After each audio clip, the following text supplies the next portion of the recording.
Hello বন্ধুরা, আজ দেখো ফুল ফ্যামিলি বেরিয়ে পড়েছি। কোথায় যাচ্ছি তোমরাও বলো তো। তো চলো, তোমরাও আমাদের সাথে চলো। তো আমরা এখানটায় দেখো মার ছেলে পিছনে রয়েছি আর সামনে তোমাদের দাদা ভাই রয়েছে। তো চলো যাওয়া যাক। কোথায় যাচ্ছি দেখো। দেখতে দেখতে দেখো সেই জায়গাতে চলেও এসেছি, কারণ হাতে আমাদের সময় প্রচণ্ড কম। তো দেখে বুঝতেই পারছো আমরা কিন্তু ঘাটের দিকে যাচ্ছি। তো আমরা এখন লঞ্চের জন্য ওয়েট করব।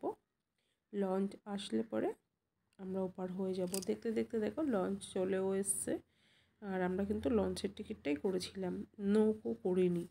তো এখানটায় একটা মজার জিনিস দেখার আছে, সেটাই তোমাদেরকে দেখাবো।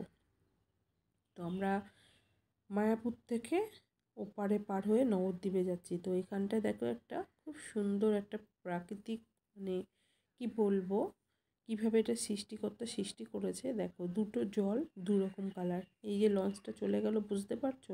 ওই সাইডটা দেখো মানে ঘোলাটে, আর এই পাশটা হলো নীল কালারের। এই যে দুটো জল। তো দেখতে দেখতে আমরা চলে আসলাম মায়ের কাছে, পোড়ামাতলায়। এখানটায় নাম শুনে থেকেছো অনেকেই। তো সেটাই পুজো দিতে এসছে। আর মেন মায়ের মানে মূর্তিটা দেখো। তোমাদের দাদাভাই তো কোনো মানে ফার্স্ট টাইম দেখছে, ও বুঝতে পারছে না। এটা অ্যাকচুয়ালি গাছের মাঝখানে ঠাকুরটা প্রতিষ্ঠিত।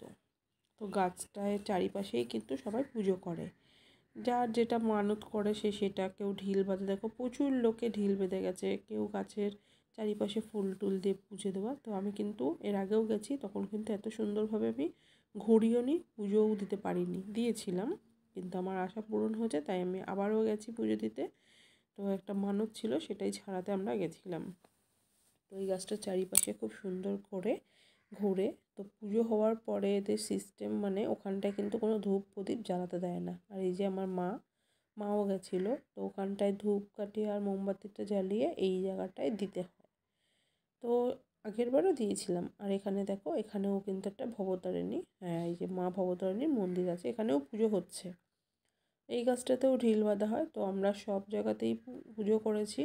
তো এখানটায় এসেও মার কাছে পুজো করে আমরা ওখানেও গেছি, দুটো জায়গাতেই গেছি। মায়ের মন্দির ওখানে অনেক কটাই আছে। আর মা ভীষণ জাগ্রত, তোমরা জেনেই থাকবে যারা যারা গেছো। আর যারা জানো না তারা অবশ্যই একবার ঘুরে এসো, ভালো লাগবে। আমার তো ভীষণই ভালো লেগেছে। আর আমি সত্যি কথা বলতে বিশ্বাস এখনও করতে পারছি না, ভিডিওটা যে এডিটিং করতে বসে আমি এখনও বিশ্বাস করতে পারছি না যে আমি তোমাদের দাদাভাইকে নিয়ে যেতে পেরেছি। তো এখানটায় পুজো টুজো শেষে এবার পুরো মার্কেটটা তোমাদেরকে ঘুরে দেখাচ্ছি। যে দেখো মার্কেটটা কত সুন্দর, আর খুব মানে ফাঁকা ছিল জানো সেই দিনটা। তো পুজো দিয়ে দেখো আমরা এবার আসার সময় নৌকো করে আসছি। যাওয়ার সময় যেহেতু মানে লঞ্চে গেছি, আসার সময় তোমার দাদাভাইকে বললাম নৌকোতে। ও তো কিছুতেই রাজি না, শুধু উল্টোপাল্টা কথা বলে। তো নৌকো থেকে দেখো মন্দিরের চূড়াটা দেখা যাচ্ছে, সেটা একটু জুম করে নিয়ে নিলাম। এদিকে পাপা দেখো এত বারণ করার পরেও সেই কিন্তু পেপসিটাই খেলো। তো বলছে এখানে মাছ ধরা যায়, এরকম গল্প করছে। তো দেখো এখানে শুধু যাতায়াত আর মানে যায় আর আসে। তো আমরা চলে এসেছি মায়েদের বাড়িতে। খাওয়া দাওয়া করে আমরা একটু রেস্টে। দেখো আমার পাশে মা কত কথা বলছিল ওইটুখানি টাইমে। আমি, মা, আর দিকে তোমাদের দাদা ভাই, বাপিদা, সব ওরা ওদের মতন গল্প করছে। আর আমরা কিন্তু ড্রেস চেঞ্জ করে নিয়েছি, কারণ অতক্ষণ শাড়ি পরে থাকা যায় না। সবটাই ব্যাগ মানে নিয়ে গেছি বাড়ি থেকে পরিপাটি করে। তো ওইটুখানি টাইমে দেখো কত গল্প, কত কথা। আর ছেলে হলো দাদার মেয়েদের সাথে সাইকেল চালাতে ব্যস্ত। আর এখানে মা আমাকে কত ছোলা দিয়েছে যে খেতে। আমি ঘোড়া। তো দেখো বেরিয়ে পড়েছি এবার জেঠুর সাথে মালা কেনার উদ্দেশ্যে। আমি কিন্তু কিছুই কিনিনি, এই প্রথম আমি মায়াপুর থেকে খালি হাত পা নিয়ে বাড়ি এসেছি। আমি প্রতিবার যাই কিছু না কিছু নিয়ে আসি, গোপী, তারপরে শাড়ি। আর এই যে আমার জেঠু আমাকে মালা পরানোয় ব্যস্ত। কিন্তু এখানে আমার মালা আমার মানে গলার সাইজে হয়নি। তো আমরা এর জন্য বেরিয়ে আসছি। তো একটু ভিডিও করে নিলাম। তো এখানে আস্তে আস্তে এই যে জেঠু কী তাড়াহুড়ো করে জানো না। তো এই দেখো শীতের ফুল কিন্তু লাগানো শুরু হয়ে গেছে। আর মেন মন্দিরে কিন্তু মানে এখন চালু হয়ে গেছে 50 টাকা করে টিকিট। তো এইগুলো দেখছিলাম আর ভাবছিলাম আগের বছর যেই টাইমে এসেছি সেই টাইমে কত ফুল ফুটে গেছিলো। এবার আমরা বাড়ির পথে, তো আমরা বাড়ির পথে রওনা দিয়ে দিয়েছি।